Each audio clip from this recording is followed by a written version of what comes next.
आपका मस्तिष्क कैसे काम करता है? आपका मस्तिष्क आपकी सबसे कीमती संपत्ति है।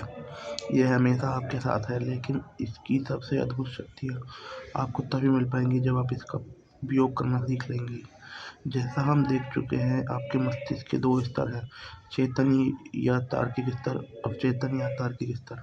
आप अपने चेतन मन से विचार करते हैं, आपके आचेतन विचार आपके अवचेतन मन में उतर जाते हैं, जो विचारों की प्रकृति के अनुरूप परिस्थितियाँ बना देता है।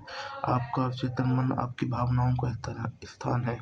यह रचनात्मक है। अगर आप सोचते हैं तो आपको अच्छे परिणाम मिलेंगे, अगर आप बुरा सोचेंगे तो आपको बुरा परिणाम मिलेंगे। आपका मस्तिष्क इसी तरह काम करता है। ये याद रखने वाली सबसे महत्वपूर्ण बात यह है। मेरी वहाँ कॉफी रखी होगी। उठ लो।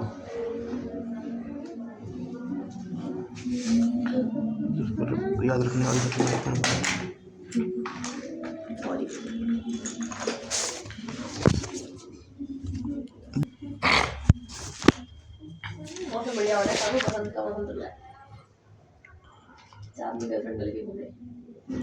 याद रखने वाली सबसे महत्वपूर्ण बात यह है, जब अवचेतन मन किसी विचार को स्वीकार कर लेता है तो वह इस पर काम करने लगता है।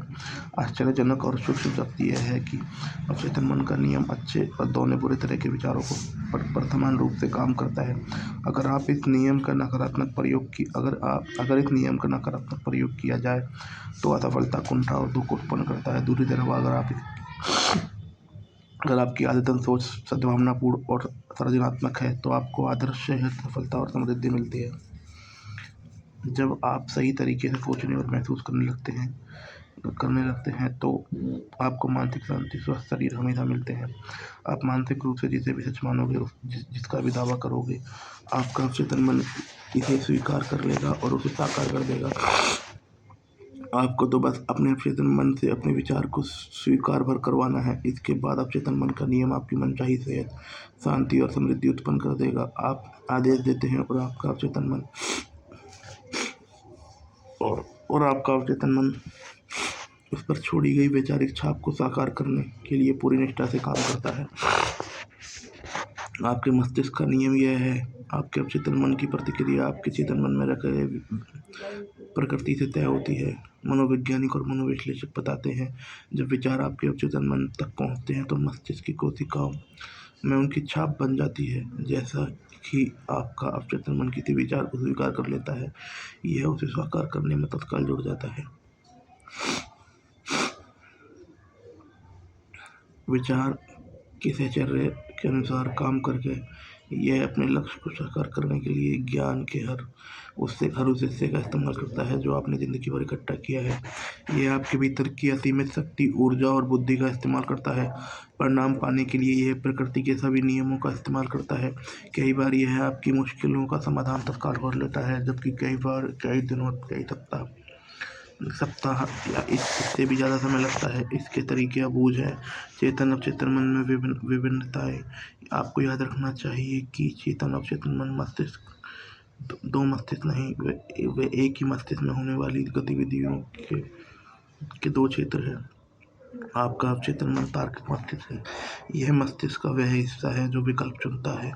उदाहरण के लिए, आप अपनी पुस्तक, आपका अपना घर, अपना जीवन साथी, अपने सारे निर्णय चेतन मन से करते हैं। दूसरी तरफ सचेतन चुनाव से बिना ही आपका हृदय अपने आप काम करता है। पाचन, रक्त संचार और सांस लेने की अनिवार्य प्रक्रिया चलती है। ये सारे काम आपका अवचेतन मन करता है। इन प्रक्रियाओं के लिए आप चेतन मन नियंत्रण की जरूरत नहीं होती। अपने चेतन मन पर जो भी छाप छोड़ते हैं, जिसमें भी प्रबल विश्वास करते हैं, आपका अवचेतन मन उसे स्वीकार कर लेता है। यह आपके चेतन मन की तरह तर्क नहीं करता या बहस नहीं करता। आपका अवचेतन मन उस मिट्टी की तरह है जो किसी भी तरह के बीज को स्वीकार कर लेती है, चाहे अच्छा हो या बुरा। आपके विचार सक्रिय है, वे बीज है। नकारात्मक या विध्वंसकारी विचार आपके अवचेतन मन में नकारात्मक रूप से काम करते हैं, देर से बेर प्रकट हो जाएंगे और अपने अनुरूप किसी नकारात्मक घटना को उत्पन्न कर देंगे। याद रखें, आपका अवचेतन मन यह साबित करने की कोई कोशिश नहीं करता कि आपके विचार अच्छे हैं या बुरे, सही हैं या गलत। यह तो आपके विचारों या सुझावों की प्रकृति के अनुरूप प्रतिक्रिया करता है। उदाहरण के लिए, आप किसी झूठी चीज को भी चेतन रूप से सच मान लें, तो आपका अवचेतन मन उसे सच मान लेगा, उसके अनुरूप परिणाम देने लगेगा, क्योंकि आपने चेतन रूप से इसे सच मान लिया है। मनोवैज्ञानिक और अन्य शोधकर्ताओं ने बहुत से सम्मोहित लोगों पर प्रयोग किए। उनके शोध से यह स्पष्ट हो जाता है कि अवचेतन मन कोई चयन या तुलना नहीं करता, जो तार्किक प्रक्रिया के लिए जरूरी है। आपका अवचेतन मन किसी सुझाव को स्वीकार कर लेगा, भले ही वह सरासर झूठ हो, और सुझाव मानने के बाद या उसकी प्रकृति के अनुरूप प्रतिक्रिया करेगा। आपका अवचेतन मन कितना सुझावशील है, यह समझने के लिए एक उदाहरण देखें। अगर कोई सम्मोहन विशेषज्ञ किसी को यह सुझाव दे कि वह नेपोलियन बोनापार्ट है, या कुत्ता या बिल्ली, तो वह व्यक्ति पूरी सटीकता से उस भूमिका को निभाने लगेगा। उस समय के लिए उसका पूरा व्यक्तित्व बदल जाएगा। वह व्यक्ति खुद को वही मान लेगा। किसी सुझाव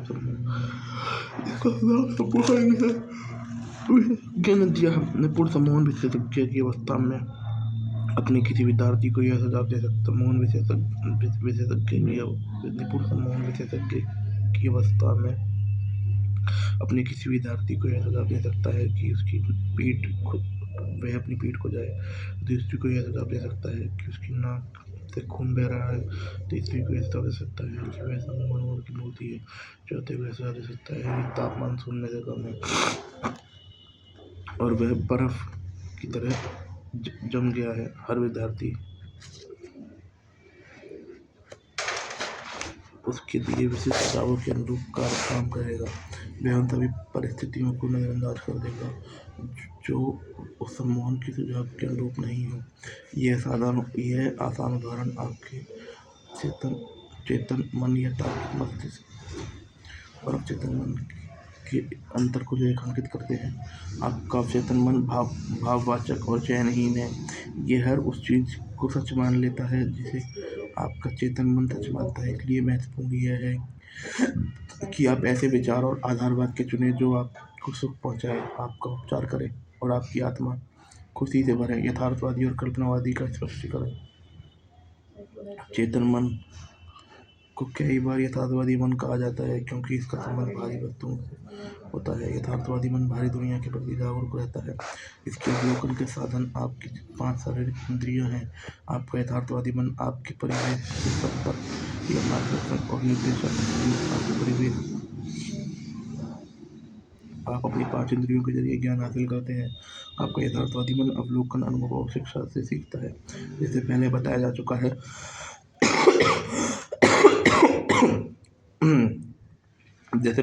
जा चुका है यथार्थवादी मन का सबसे बड़ा कार्य तर्क करना है। मान लें आप उन हजारों लाखों पर्यटकों में से एक हैं जो हर साल ग्रैंड कैनियन की सैर करते हैं। आप इस निष्कर्ष पर पहुंचेंगे कि यह दुनिया की सबसे अद्भुत प्राकृतिक आश्चर्यों में से एक है। यह निष्कर्ष इसकी अविश्वसनीय गहराई, चट्टानों की जटिल आकार, विभिन्न स्थानों के रंगों की अद्भुत चित्रकारी के अवलोकन पर आधारित होगा। यह आपके यथार्थवादी मन का काम है। अवचेतन मन को अक्सर कल्पनावादी मन भी कहा जाता है। आपका कल्पनावादी मन आपके माहौल के प्रति जागरूक तो होता है, लेकिन शारीरिक इंद्रियों के माध्यम से नहीं।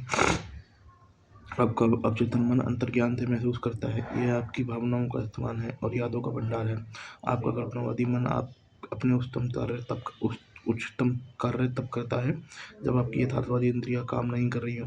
दूसरे शब्दों में, जब यथार्थवादी मन स्थिर हो या उन्नति अवस्था में हो, तब कल्पनावादी मन सबसे अच्छी तरह काम करता है। कल्पनावादी बुद्धि सबसे अच्छी तरह काम करती है। आपका कल्पनावादी मन आंखों की इंद्रियों के बिना देखता है। यह अंतर्दृष्टि क्षमता है। यह कहीं और हो रही घटनाओं को देख व सुन सकता है। आपका कल्पनावादी मन आपके शरीर से बाहर निकलकर दूसरे देशों की यात्रा कर सकता है और अक्सर बहुत सटीक और सच्ची जानकारी ला सकता है। कल्पनावादी मन के माध्यम से आप दूसरों के विचार जान सकते हैं, पंचचिट्ठियों के मजमून पढ़ सकते हैं, यह कंप्यूटर डिस्क पर डिस्क ड्राइव के बिना प्रयोग की बिना जानकारी भांप सकते हैं। जब आप अपने यथार्थवादी या कल्पनावादी मन की आपसी कार्यविधि को समझ लेते हैं, तो आप प्रार्थना की सच्ची कला सीखने की बेहतर स्थिति में पहुंच जाते हैं। अवचेतन मन चेतन मन की तरह तर्क नहीं करता। आप अपने अवचेतन मन को चाहे जो बताएं, उसमें बहस या विरोध करने की क्षमता नहीं होती। अगर आप इसे गलत जानकारी देंगे तो यह उसे भी सच मान लेगा, फिर उस जानकारी को सही सही सही बनाने के लिए काम करेगा। ये आपके गलत सुझावों को परिस्थितियों, अनुभव और घटनाओं में साकार कर देगा। जो आपके साथ जो भी हो इसलिए हुआ है जो भी हुआ है इसलिए हुआ है क्योंकि आपने विश्वास के माध्यम से अपने अवचेतन मन पर उसकी छाप छोड़ी। अगर आपने गलत संप्रेषण किया तो अवचेतन मन तक विकृत भावना पहुंची और उन्होंने जल्द से जल्द सुधारना सबसे महत्वपूर्ण है। इसे करने का सबसे निश्चित तरीका है अपने अवचेतन मन को लगातार सृजनात्मक सद्भावनापूर्ण विचार देते रहें। बार बार दोहराने पर आपका अवचेतन मन इन्हें स्वीकार कर लेता है। इस पर आप अब विचार और जीवन की नई तथा अच्छी आदतें डाल सकते हैं, क्योंकि आपका अवचेतन मन आदत का स्थान है।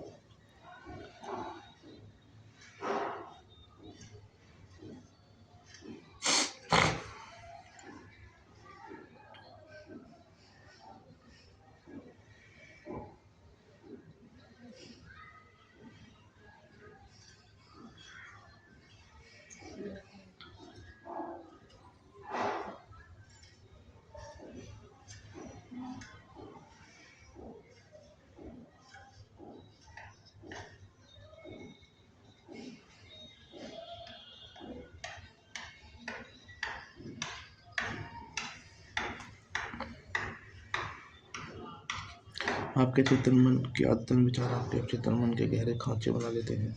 अगर आपके ये विचार सद्भावनापूर्ण, शांत और सृजनात्मक है, तो आपका अवचेतन मन प्रतिक्रिया करते हुए सद्भाव, शांति और सृजनात्मक परिस्थितियाँ उत्पन्न कर देगा।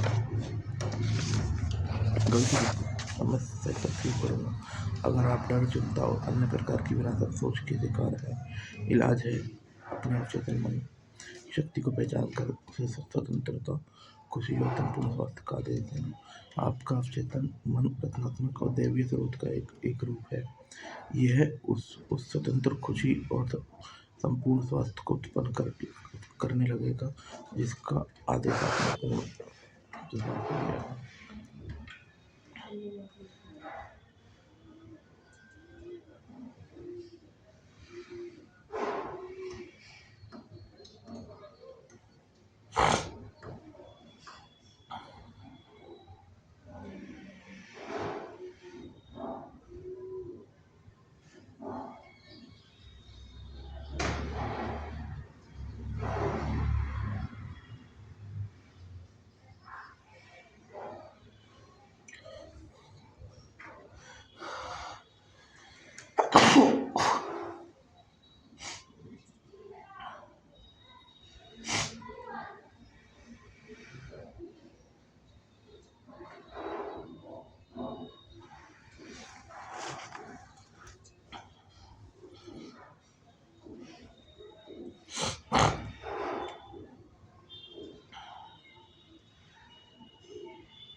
सुझाव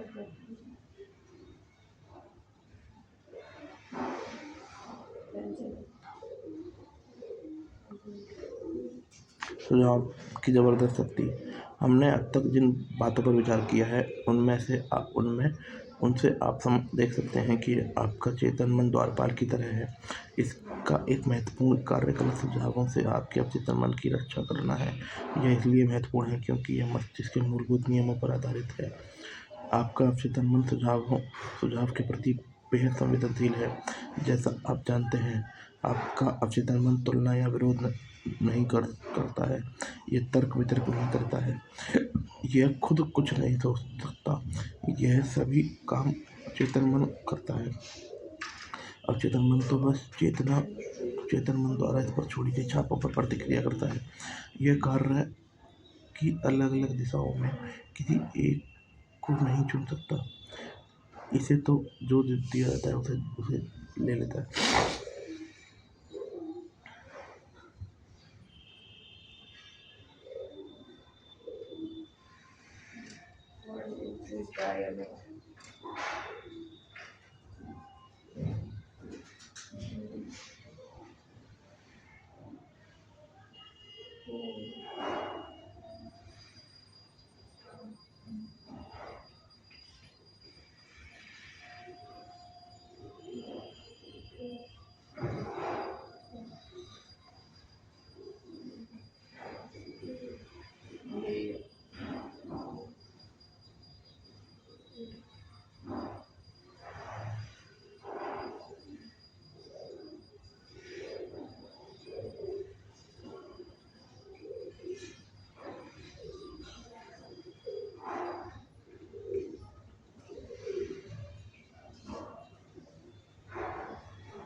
सुझाव में बहुत शक्ति होती है। कल्पना करें आप किसी ऐसे जहाज पर हैं जो थोड़ा हिल रहा है। आप एक भयभीत से यात्री के पास जाकर कहते हैं, आपकी हालत अच्छी नहीं दिख रही है, आपका चेहरा बिल्कुल हरा लग रहा है, मुझे लगता है कि आपको समुद्री यात्रा में होने वाली मतली हो सकती है। क्या मैं आपको केबिन तक पहुंचा दूं? यात्री का चेहरा पीला पड़ जाता है। उसने मतली के बारे में जो सुझाव अभी आपने मतली के बारे में जो सुझाव मम्मी यहाँ मत लगा दो बत्ती को ठीक दिया है, वह उसके खुद के डर और आशंकाओं से मेल खाता है। और आपकी मदद लेकर डेस्क के नीचे अपने कैबिन में पहुंच जाता है। वहां पहुंचने पर उसका नकारात्मक सुझाव उसने सही मान लिया था सच हो जाता है। उसी सुझाव पर विभिन्न प्रतिक्रियाएं। यह समझना बहुत ज़रूरी है, एक ही सुझाव पर अलग-अलग लोग अलग-अलग प्रतिक्रिया करेंगे। ऐसा इसलिए क्योंकि उनके विश्वास या अवचेतन मन की कंडीशनिंग अलग-अलग होती है। मान लें सहयात्री की बजाय किसी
दवाई ले ली और भी पेपर 3 बार दवाई ली, अब बना रही हूँ। अब खाली चावल की रोटी खाए ना, मैं रोटी भी आएंगे थोड़ी देर बाद, दीदी और मैं थोड़ी देर बाद आएंगे।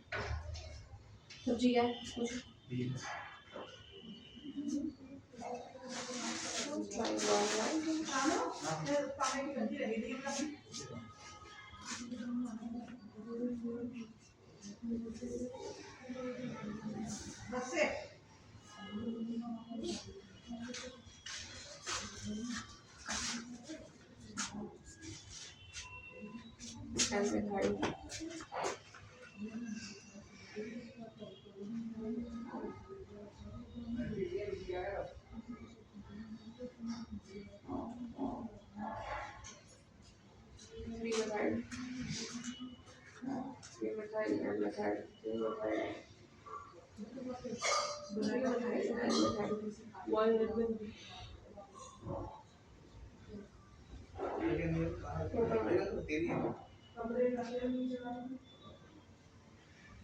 के रूप में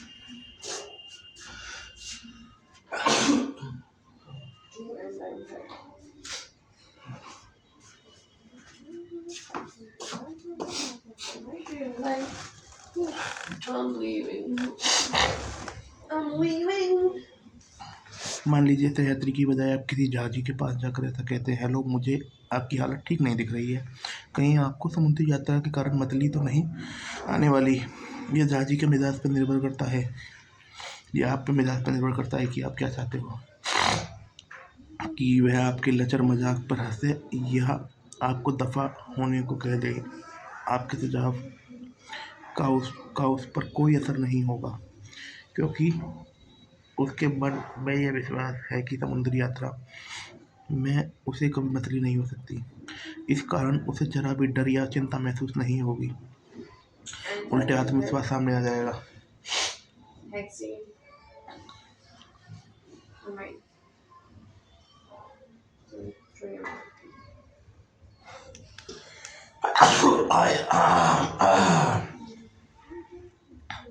डिक्शनरी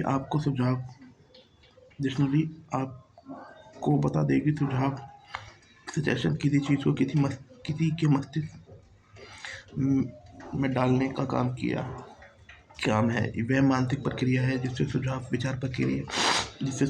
सुझाया गया विचार स्वीकार किया जाता है।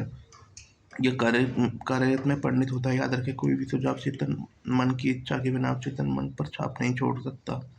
आपका अवचेतन मन उस सुझाव को अस्वीकार करने आपके अवचेतन मन में उस सुझाव को अस्वीकार करने की शक्ति होती है।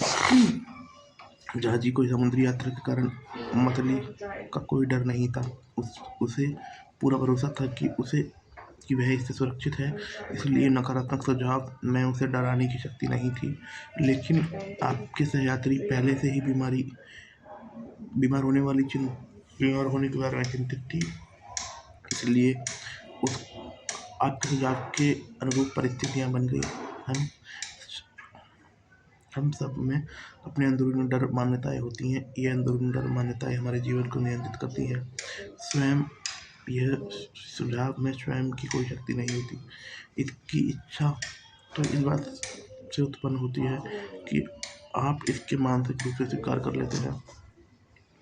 सिर्फ आपकी अवचेतन शक्तियाँ सुझाव की प्रकृति के अनुरूप काम करती हैं।